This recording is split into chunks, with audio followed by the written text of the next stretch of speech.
Kas ir otrs speciālistu viedoklis?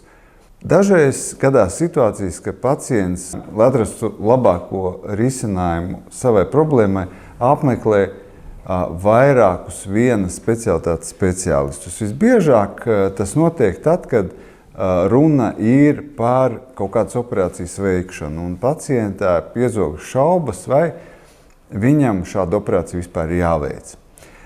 Un dažreiz arī šie speciālistu viedokļi ir vienādi, jā, ka ir jāveic operācija, bet mēdz būt arī situācijas, kad vienas jomas speciālistiem arī šie viedokļi var atšķirties. Un, kad tie viedokļi atšķiras, tad pacients parasti iegrimst vēl lielākās šaubās.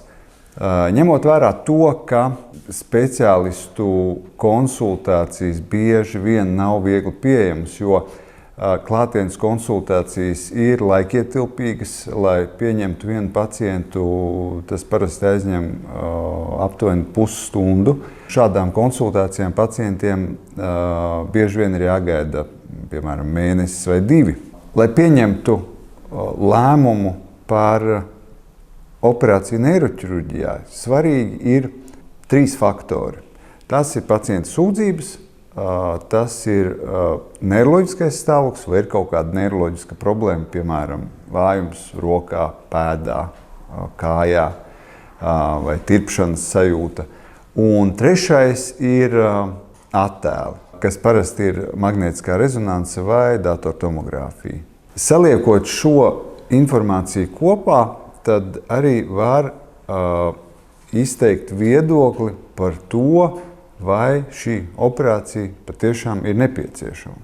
Mūsdienās gadījumos, kad ir nepieciešams otrs speciālists viedoklis, vairs nav jāgaida mēnešiem ilgās rindās vai jāmēro 100 kilometru tāls ceļš.